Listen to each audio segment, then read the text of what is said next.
বাড়িতে পড়ে থাকা ইমার্জেন্সি লাইটটি কিভাবে ব্যবহারের উপযোগী করে তুলবেন, এই ভিডিওতে সেটিই দেখানো হয়েছে। তো দেখুন, চলুন তাহলে দেখে নেই।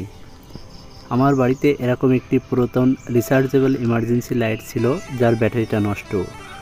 তো এটা আমি খুলে এর ভিতরে কিছু মডিফাই করব। দেখতে পাচ্ছেন এতে ব্যাটারি নেই, সার্কিটটি নষ্ট হয়ে গেছে।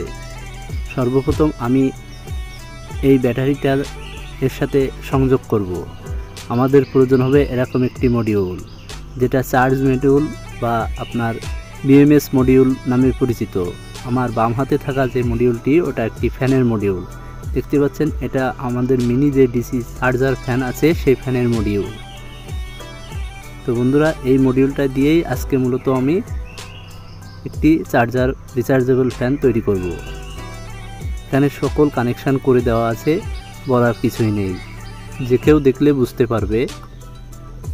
তো সর্বপ্রথম আমি এতে থাকা যে তারগুলো, সেটি আমি খুলে নিচ্ছি। দেখতে পাচ্ছেন দীর্ঘদিন পড়ে থাকার কারণে তারগুলো নষ্ট হয়ে গেছে, নিজেই ছাড়িয়ে যাচ্ছে।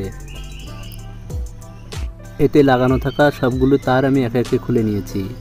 এবার আমি এর যে চার্জিং সেকশান, তার চার্জিং পোর্ট, সেটা খুলে নেব এবং প্লাস মাইনাস ঠিক করে নেব। এটা আমাদের প্লাস, অপোজিট সাইডটা মাইনাস। আচ্ছা, এখানে ব্যাটারি মাইনাস এবং ব্যাটারি প্লাস লেখা আছে এবং এম প্লাস এম মাইনাস লেখা আছে। আমরা এম প্লাস এম মাইনাসে লাইটের তারটি সংযোগ করব এবং ব্যাটারি প্লাস ব্যাটারি মাইনাসে আমরা ব্যাটারির তারটি সংযোগ করব।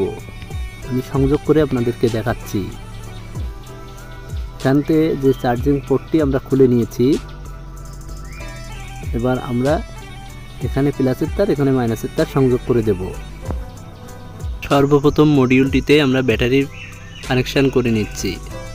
ব্যাটারি প্লাসের তারটি অর্থাৎ লাল তারটি এবং মাইনাসে কালো তারটি সংযোগ করে নিচ্ছি।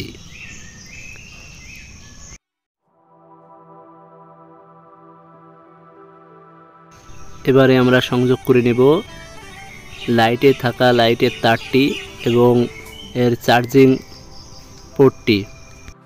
ভিডিওটি বড় না করে সম্পূর্ণ কানেকশান করে আপনাদের দেখাচ্ছি। প্রথম পর্যায়ের কানেকশানগুলো শেষ। দেখুন, আমরা ব্যাটারির তার এবং লাইটের তার দুই পাশে চারটা সংযোগ করে নিয়েছি।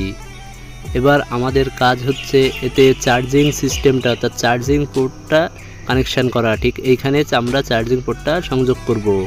তো চার্জিং পোর্টটা সংযোগ করে আপনাদেরকে দেখাচ্ছি। তো বন্ধুরা, দেখতে পাচ্ছেন আমরা সাদা এবং যে কালো তারটি এখানে চার্জিং পোর্টে আমরা সংযোগ করে নিয়েছি। এটা প্লাস এবং এটা মাইনাস। তো বন্ধুরা, আমাদের প্রথম পর্যায়ের সমস্ত কানেকশান শেষ। এবার আমরা এর ভিতরে লাইটটিকে অ্যাসেম্বল করব এবং দেখুন, আমরা চার্জিং পোর্টটি লাগিয়ে চেক করে নিচ্ছি ভিতরে লাগানোর আগে যে আমাদের চার্জিং সিস্টেম সঠিকভাবে কাজ করছে কিনা। দেখতে পাচ্ছেন আমাদের লাল লাইটটি ব্লিঙ্ক করছে, তার মানে আমাদের সমস্ত কানেকশান শেষ হয়েছে। এবার আমরা এর ভিতরে অ্যাসেম্বল করে নিব। লাইটটি এখন পুরোপুরি ব্যবহারের উপযোগী হয়েছে। আমরা এখানে ছিদ্র করে এখানে যে পাওয়ার বাটনটি সেট আপ করে নিয়েছি। আমাদের লাইটটি সম্পূর্ণ কাজ করছে এবং 3টে স্টেপের লাইট বাড়ানো যাচ্ছে। এবার দেখুন বন্ধুরা, এর আলোর ব্রাইটনেস যথেষ্ট। আমরা এটাতে চার্জ দিয়ে দেখছি এবং বাইরে থেকে দেখুন লাল লাইটটি ব্লিঙ্ক করা দেখা যাচ্ছে। চার্জ ফুল হয়ে গেলে নীল বাতিটি জ্বলে উঠবে। তো এই ছিল ভিডিওটি ভালো লাগলে অবশ্যই লাইক, শেয়ার, সাবস্ক্রাইব করতে ভুলবেন না এবং পাশে থাকা বেল বাটনটি অল করে রাখবেন।